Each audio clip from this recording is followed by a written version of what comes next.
I wasn't old enough to experience the Ninja Craze of the 1980s. All I remember from that time was the cartoon debut of the Ninja Turtles, so I can't say I was overexposed to ninjas the way others were. This explains why I didn't take notice of Ninja Golf, which hit the Atari 7800 in 1990. Which is pretty easy, seeing I didn't know anyone who actually had one back then. These days I feel it's more associated with being a joke thanks to its premise. I don't know about you, but the way its ridiculous concept is treated totally straight just lands for me somehow. Because you're a ninja. At least you're finalising your ninja training, and you're asked to undertake the final challenge, conquering 9 holes of Ninja Golf. If you're expecting a full-on golf sim, you're not going to get that here.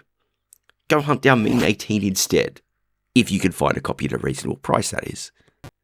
Ninja Golf streamlines golfing to its bare minimum, with just a single 9-hole course to play on, but it's also simplified with how you take your shots. There's no club selection, no wind, or 3-click system here. To take a shot, you start by focusing on the tiny map display in the lower left. First, you need to pick which direction you're going to hit the ball in. Then wait for the little dot to reach its desired point before you press fire to take a swing.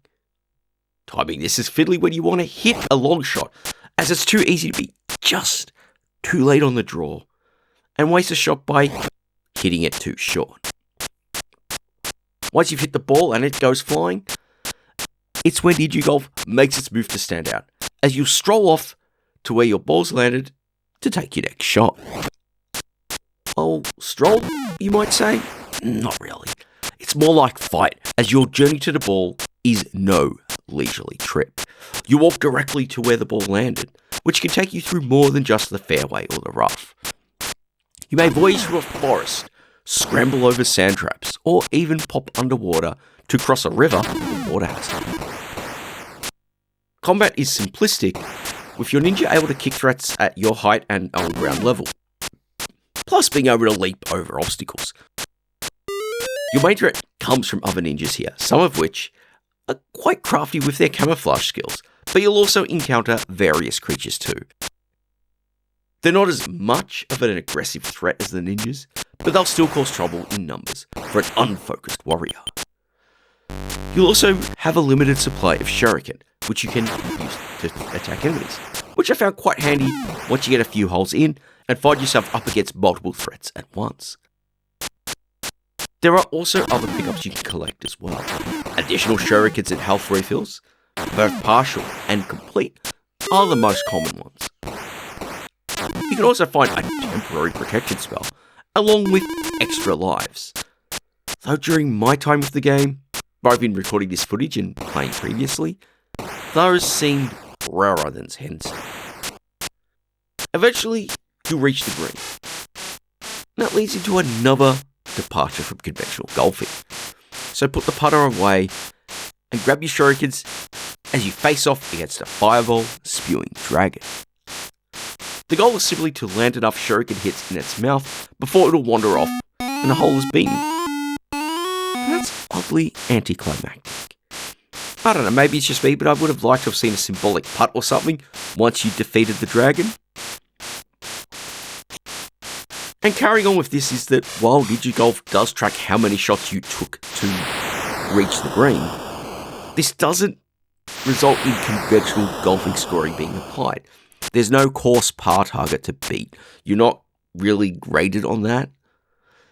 Instead, you just get a bonus score based on it, which makes this a bit of a weird, lesser golfing experience. I mean, for me, I think the best way to approach and appreciate Ninja Golf is not as a golf game with action segments, but as an action game framed around a simple golfing challenge. This isn't really a bad thing at all. I'll admit, I've never been the greatest of players of golf games, let alone trying it in real life. You know, my scores are passable with, say, leaderboard, at least at its lowest difficulty. But if that difficulty gets cranked up, oh boy, my scorecard becomes a mess filled with lots of high numbers. What kind of limits Ninja Golf for me is there's not much for replay value. Sure, there are 4 difficulties on offer that do greatly mix up the challenge, but there's really only the desire to get to the end of the course to see you through. I wish it had carried that proper golf scoring, at least alongside your traditional score, so you could actually try to improve yourself and get a little more efficient with how you get to the hole. I kind of wish that aspect of the game had been explored a bit. I guess deep down, I wanted a little more golf in my Ninja Golf, just as a little treat. Now, of course, in this day and age, Ninja Golf is actually surprisingly accessible. I'm playing this from the reissue cartridge that Atari put out to go alongside the Plus console systems. But for those who don't want to deal with that kind of experience, it is part of the games featured inside Atari 50, and that's a great way to try it out for those who don't really want to splash out on a card and console and all of that business. Ninja Golf is kind of weird, it's kind of unconventional, but it doesn't make it a bad game at all, and it's certainly no joke. It's got a few pretty neat twists that I wished were developed a little further and did some things with.